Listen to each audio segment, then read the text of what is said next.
فأعوذ بالله من الشيطان الرجيم بسم الله الرحمن الرحيم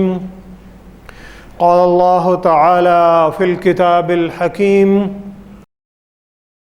وأن المساجد لله فلا تدعوا مع الله أحدا۔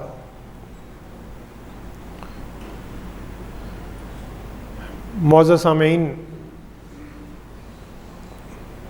نبی کریم صلی اللہ علیہ وسلم کی ہجرت کے بعد کی مدینہ المنورہ میں زندگی کا ایک واقعہ ہے۔ مسجد نبوی کی تعمیر ہو چکی تھی اور ایک بڑا مسئلہ یہ پیش آ رہا تھا کہ لوگ وقت پر نماز کے لیے نہیں پہنچ سکتے تھے، کیونکہ اس زمانے میں گھڑیاں نہیں تھیں، کلاکس نہیں تھے، اور یہ لاؤڈ سپیکرز بھی نہیں تھے، اور یہ پورا یہ جو ٹیکنالوجی کا سسٹم ہے یہ بھی نہیں تھا۔ تو نبی کریم صلی اللہ علیہ وسلم صحابہ اکرام سے مشورہ کرتے ہیں کہ کیا کیا جائے۔ تو کچھ صحابہ نے مشورہ دیا کہ جو نصرانی ہیں، عیسائی جو ہیں، وہ اپنے گرجا گھروں میں گھنٹیاں استعمال کرتے ہیں لوگوں کو بلانے کے لیے۔ تو یعنی جب عبادت کا وقت ہوتا ہے تو گھنٹی بجائی جاتی تھی، تو دور دور تک آواز آتی تھی۔ کچھ صحابہ کرام نے مشورہ دیا کہ جو یہودی تھے وہ ایک بگل، یعنی وہ جو بھونپو سا ہے، وہ استعمال کرتے تھے، اور جو ان کی عبادت کا وقت ہوتا تھا تو وہ بگل بجاتے ہوتے تھے اور لوگ اس کی آواز سن کر وہاں پہنچ جاتے تھے۔ تو یہ مشاورت چل رہی ہوتی ہے تو حضرت عبداللہ بن زید انصاری رضی اللہ تعالیٰ عنہ ایک خواب دیکھتے ہیں کہ خواب میں ایک شخص ان کے پاس آتا ہے اور انہیں اذان کے کلمات سکھا رہا ہے، اللہ اکبر اللہ اکبر۔ یہی اذان ایگزیکٹلی جو آج ہم سنتے ہیں،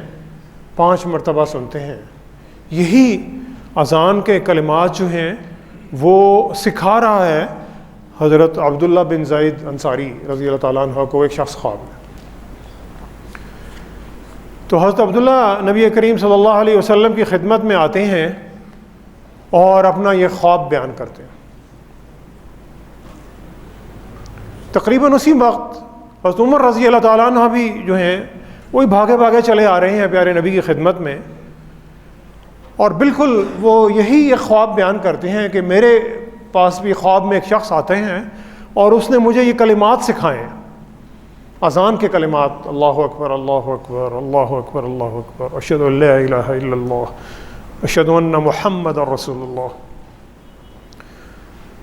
تو پیارے نبی صلی اللہ علیہ وسلم حضرت عبداللہ بن زید سے کہتے ہیں اور حضرت عمر رضی اللہ تعالیٰ عنہ سے کہ تمہارے خواب بالکل سچے ہیں، تم یوں کرو کہ یہ جو الفاظ ہیں یہ بلال کو سکھا دو، ان کی آواز بہت بلند ہے۔ تو حضرت عبداللہ یہی اذان کے کلمات حضرت بلال رضی اللہ تعالیٰ عنہ کو سکھاتے ہیں،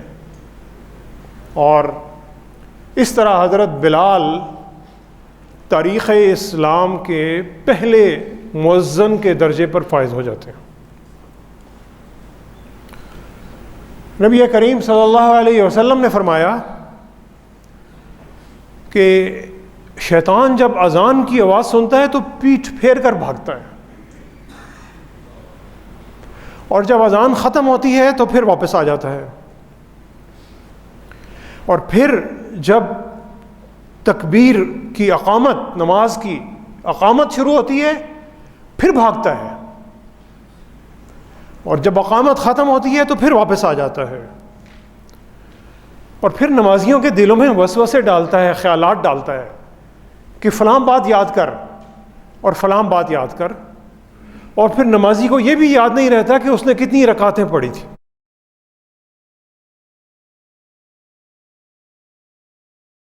حضرت بلال رضی اللہ تعالیٰ عنہ کی سنت اور یہ جو اذان کی سنت ہے یہ اسلامی تاریخ کا ایک بہت ہی خوبصورت، بہت ہی پیارا اور اللہ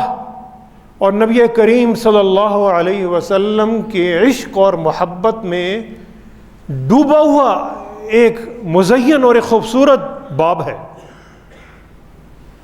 اور یہ ایک ایسا باب ہے کہ جس کے بغیر آج شاید ہماری مساجد بھی بے رونق ہوتی ہیں اور نمازوں میں بھی وہ محبت اور وہ سرور نہ آ سکتا۔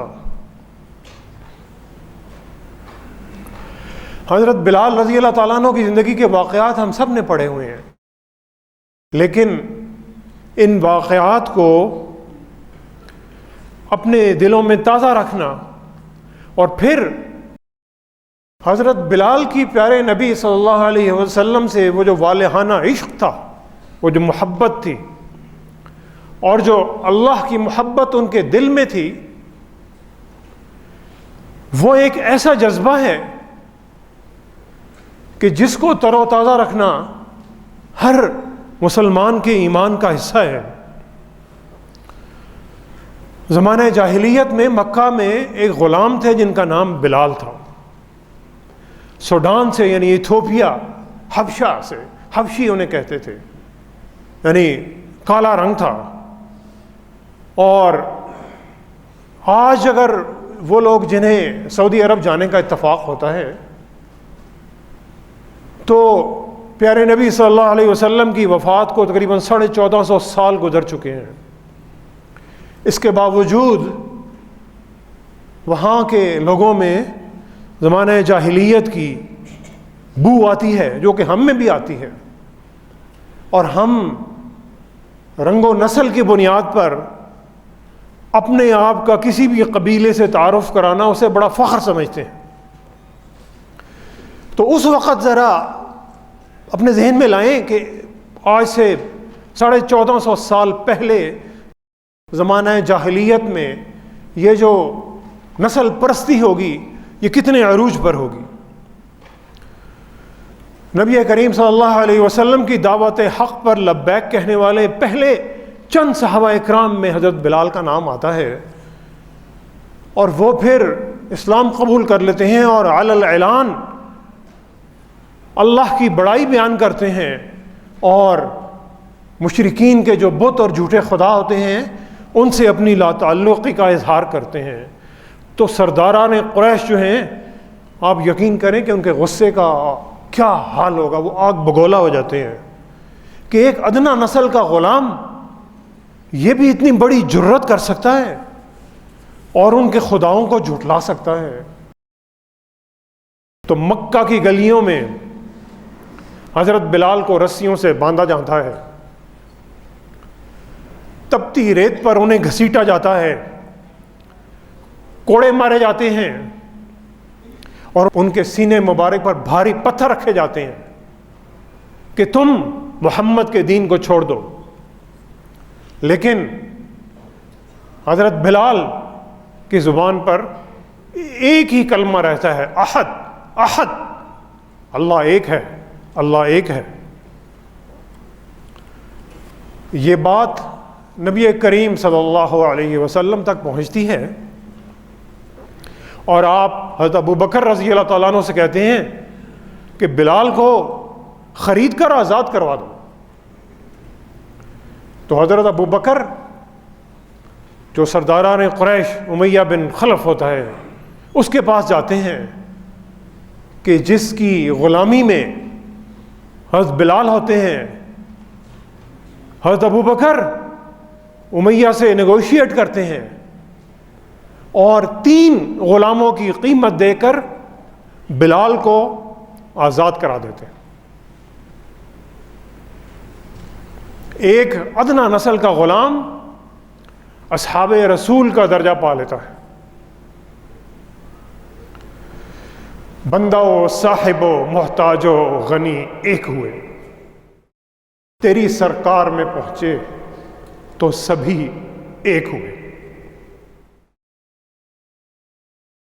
پھر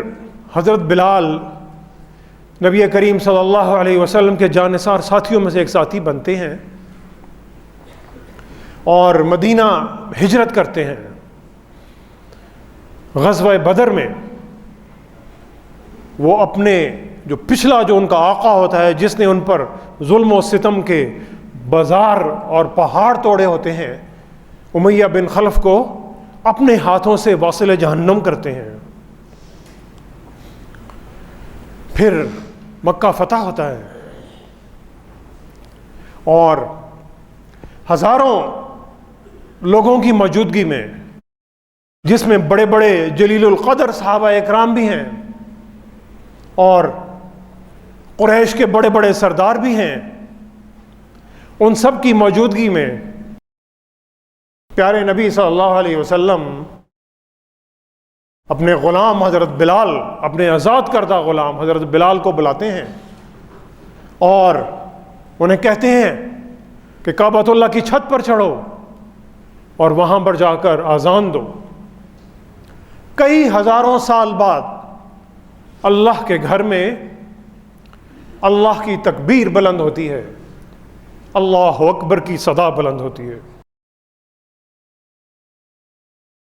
نبی کریم صلی اللہ علیہ وسلم معراج پر تشریف لے کے جاتے ہیں۔ جنت میں آپ تشریف فرما ہیں تو کسی کے قدموں کی آہٹ کی آواز آ رہی ہے، کسی کے چلنے کی آواز آ رہی ہے۔ پیارے نبی جبریل سے پوچھتے ہیں، جبریل یہ کس کے قدموں کی آہٹ ہے؟ جبریل کہتے ہیں یہ بلال کے قدموں کی آہٹ ہے، یہ بلال کے قدموں کی آہٹ ہے۔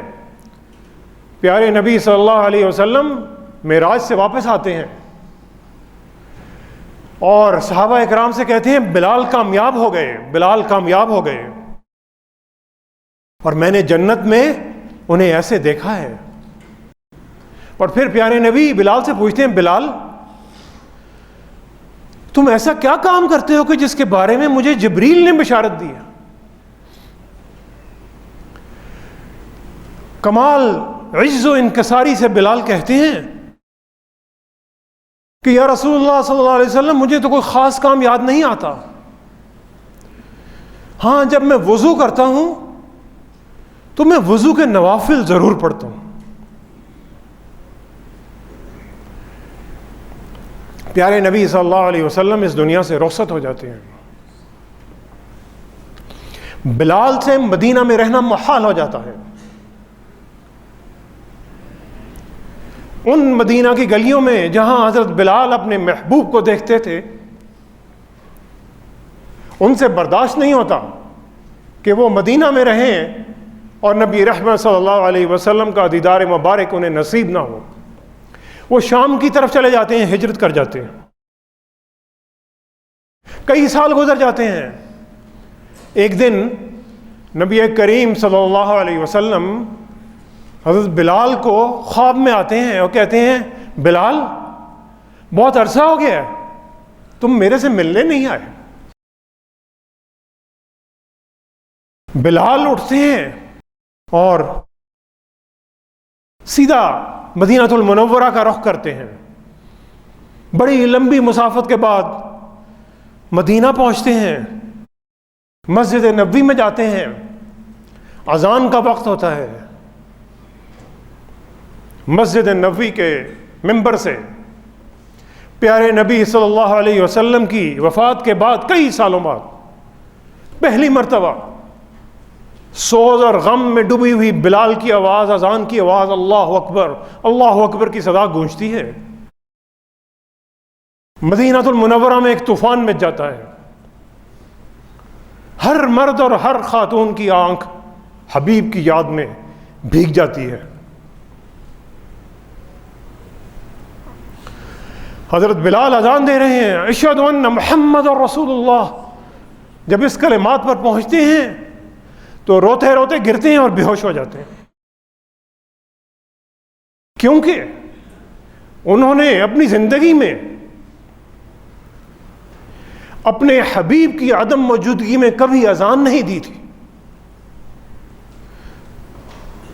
تاریخ میں آتا ہے کہ حضرت بلال رضی اللہ تعالی عنہ نے نبی کریم صلی اللہ علیہ وسلم کی وفات کے بعد صرف 2 مرتبہ اذان دی. ایک یہ جو مسجد نبوی میں انہوں نے اذان دی، اور دوسری مرتبہ جب حضرت عمر رضی اللہ تعالی عنہ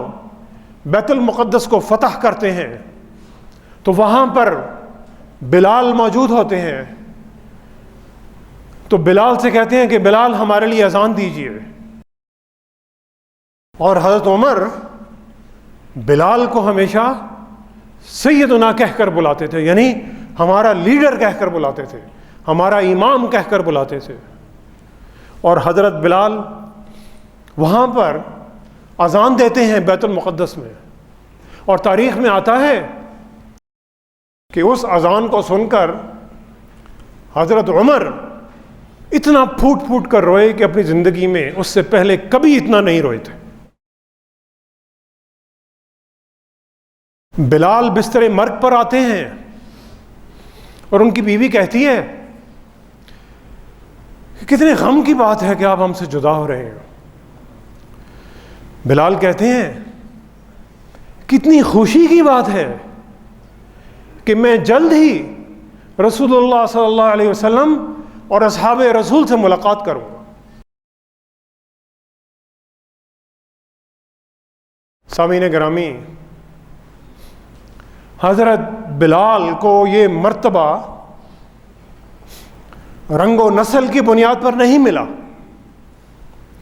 قومیت کی بنیاد پر نہیں ملا، لسانیت کی بنیاد پر نہیں ملا، کسی اچھے ماں باپ کے گھر پیدا ہونے کی وجہ سے نہیں ملا. حضرت بلال کو ایک ادنا قوم سے ہونے کے باوجود، ایک غلام قوم سے ہونے کے باوجود یہ جو مرتبہ ملا، یہ ان کی بے لوث اور والہانہ محبت، اللہ سے محبت اور اللہ کے حبیب سے محبت کی بنیاد پر، اور آپ کی سوز اور درد میں ڈوبی ہوئی آواز کی بنیاد پر، اور آپ کے تقوی اور آپ کے اخلاق اور آپ کے کردار کی بنیاد پر. سامعین گرامی، حضرت بلال کی وفات کو بھی 14 صدیاں گزر چکی ہیں، لیکن یہ سنت بلالی آج بھی 1.5 ارب سے زائد مسلمانوں کو، اس کرۂ ارض پر بسنے والے 1.5 ارب سے زائد مسلمانوں کو ایک ہی لڑی میں پروتی ہے. اذان کی خوبصورت لڑی جو حضرت بلال نے شروع کی تھی، یہ اس خوبصورت لڑی میں پروتی ہے. انڈونیشیا میں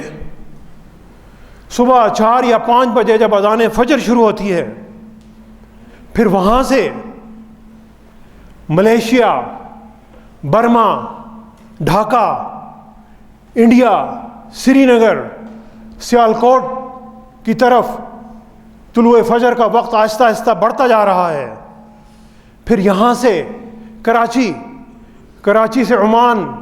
وہاں سے مشرق وسطی، وہاں سے مکہ، وہاں سے مدینہ، شام، مصر، صومالیہ، سوڈان، ترکی اور اٹلانٹک کے ساحلوں تک پھر یہ اذان کی آواز جو ہے یہ چلتی رہتی ہے، بلند ہوتی رہتی ہے. جب انڈونیشیا میں اذان فجر ہو رہی ہوتی ہے تو افریقہ کے جو ممالک لیبیا اور سوڈان وغیرہ میں وہاں پر اذان ظہر ہو رہی ہوتی ہے. اور ایک تحقیق کے مطابق اس پوری دنیا میں، اس پورے کرۂ ارض پر کوئی زمین کا ایک ایسا ٹکڑا خالی نہیں ہے کہ جہاں پر 1 منٹ سے 4 منٹ کے عرصے میں کوئی جگہ ایسی خالی نہیں ہے کہ جہاں پر اذان کی آواز بلند نہ ہو رہی ہو. یہ اذان کا معجزہ آج بھی جاری ساری ہے، اور یہ مرتبہ کسی شہزادے کو نہیں مل رہا، کسی خانزادے کو نہیں مل رہا، کسی سیاستدان کو نہیں مل رہا، کسی بادشاہ کو نہیں مل رہا، کسی وزیر کو نہیں مل رہا، کسی امیر کو نہیں مل رہا، کسی بڑے باپ کے بیٹے کو نہیں مل رہا، اور یہ مرتبہ ایک ادنا غلام اور ادنا قوم کے غلام کو مل رہا ہے، اور جن کا مرتبہ کئی بڑے بڑے بزرگ اصحاب رسول صلی اللہ علیہ وسلم سے بھی رب العالمین نے بلند کر دیا۔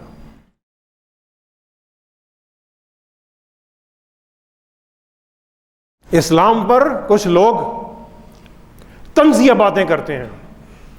مساجد کے نظام پر، اسلام کے نظام پر۔ وہ یہ بھول جاتے ہیں کہ طبقاتی نظام کی تفریق کو کس نے ختم کیا۔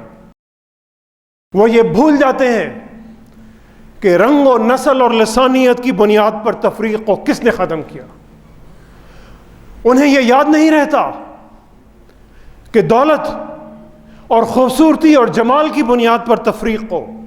کس نے ختم کیا۔ وہ تاریخ کے یہ ورق بھی نہیں اٹھاتے کہ ماں باپ کی اور بڑے گھر میں پیدا ہونے کی تفریق کو کس طاقت نے ختم کیا۔ ان بتوں پر سب سے کاری ضرب سنت بلالی کی ہے، جس کا انگ انگ اللہ اور اس کے حبیب کی محبت اور عشق میں ڈوبا ہوا تھا۔ حضرت علامہ اقبال نے اپنی ایک بڑی خوبصورت نظم میں حضرت بلال کو عقیدت کا جو نذرانہ پیش کیا،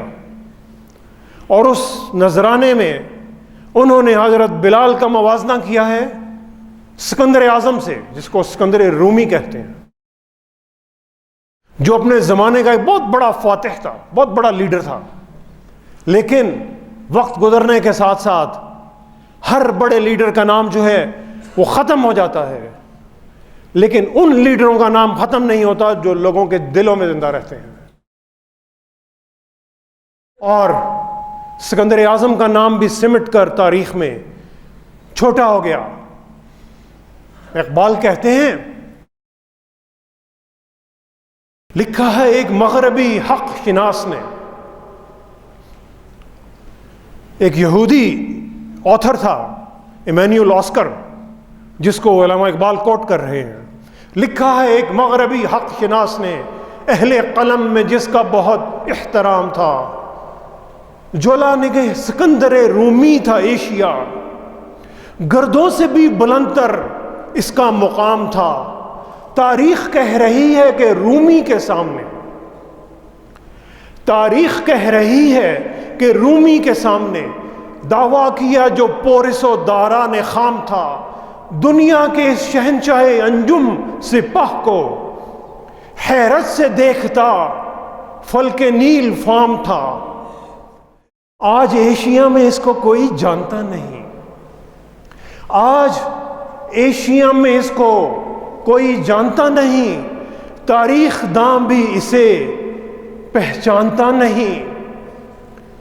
لیکن بلال وہ حبشی زادہ حقیر، فطرت تھی جس کی نور نبوت سے مستنیر، جس کا امی ازل سے ہوا سینہ بلال، جس کا امی ازل سے ہوا سینہ بلال، محکوم اس صدا کے ہیں شہنشاہ و فقیر، ہوتا ہے جس سے اسود و احمر میں اختلاط، جو کالے اور گورے کا فرق ختم کرتی ہے، ہوتا ہے جس سے اسود و احمر میں اختلاط، کرتی ہے جو غریب کو ہم پہلو امیر، ہے تازہ آج تک، ہے تازہ آج تک وہ نوائے جگر گداز، صدیوں سے سن رہا ہے، صدیوں سے سن رہا ہے جسے گوش چرخ پیر، اقبال کس کے عشق کا یہ فیض عام ہے، اقبال کس کے عشق کا یہ فیض عام ہے، رومی فنا ہوا حبشی کو دوام ہے، رومی فنا ہوا حبشی کو حبیب کی محبت نے اور اللہ کی محبت نے دوام بخش دیا۔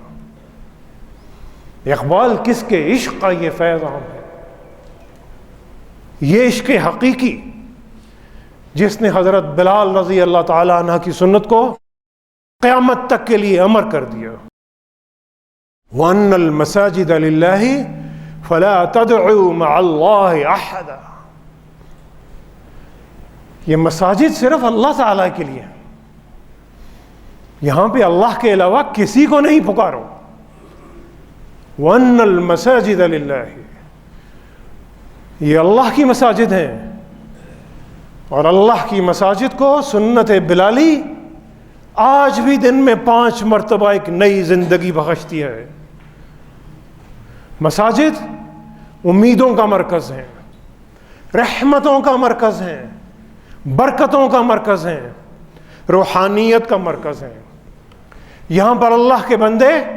اپنی اپنی پریشانیاں لے کر آتے ہیں اور رحمتوں کی اور برکتوں کی جھولیاں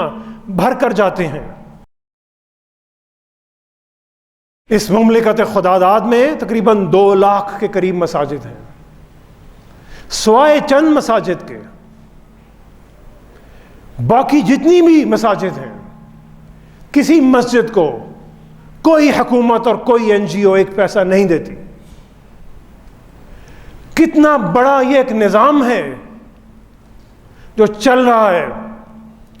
5 وقت کی اذان ہوتی ہے، وقت پر اذان ہوتی ہے۔ جس ملک میں جہاز وقت پر نہیں اڑتے، جس ملک میں ٹریفک جیم میں مریض سڑکوں پر جان دے دیتے ہیں، اس ملک میں، اس معاشرے میں 5 مرتبہ لاکھوں مساجد میں، اسی مملکت میں بغیر حکومت کا ایک پیسہ خرچ کیا، بغیر کسی NGO سے کوئی فنڈنگ لیے ہوئے، 5 مرتبہ پورے وقت پر گھڑی دیکھ کر اذان کی آواز بلند ہوتی ہے، اقامت کی آواز بلند ہوتی ہے اور باجماعت نماز ادا کی جاتی ہے۔ یہ سنت بلالی کے زندہ ہونے کی اور اسلام کی رحمتوں اور برکتوں کی زندہ ہونے کی اس سے بہترین مثال کیا ہو سکتی ہے؟ آج اسی سنت بلالی کو ہر شعبے میں زندہ کرنے کی ضرورت ہے، اس لیے کہ تاکہ ہمارے اسکولوں میں نظام تعلیم صحیح ہو سکے، تاکہ ہسپتالوں میں مریضوں کو دوائی اور علاج مل سکے، تاکہ عدالتوں میں مظلومین کو انصاف مل سکے، تاکہ ہماری صفائی کا نظام صحیح ہو، تاکہ پولیس عوام کو تحفظ دے سکے۔ اور یہ سب اس وقت ہوگا سامعین گرامی جب رنگ و نسل کی تفریق کو ختم کیا جائے گا، جب نسل پرستی کو اور لسانیت کو اور فرقہ واریت کو ختم کیا جائے گا، جب میرٹ کا ایک ہی معیار ہوگا اور وہ معیار تقوی کا معیار ہوگا، وہ اخلاق کا اور کردار کا معیار ہوگا، جب اس معیار پر قوم چلے گی تو پھر ہم یہ اللہ کی ساری رحمتیں اور برکتیں سمیٹنے کے قابل ہو جائیں گے۔ دعا کریں سامعین گرامی کہ اللہ تعالی ہمیں اس محبت کے سمندر کا ایک قطرہ عنایت کریں، جو محبت حضرت بلال کو اپنے حبیب سے تھی، اور اس محبت کا تھوڑا سا حصہ ہمیں عطا کریں، جو محبت حضرت بلال کو اللہ تعالیٰ سے تھی، اور پھر ہمیں اس محبت کو اپنی اپنی ذاتی اور اپنی اپنی اجتماعی زندگیوں میں پھیلانے کی توفیق عطا فرمائے۔ وما علینا الا البلاغ المبین۔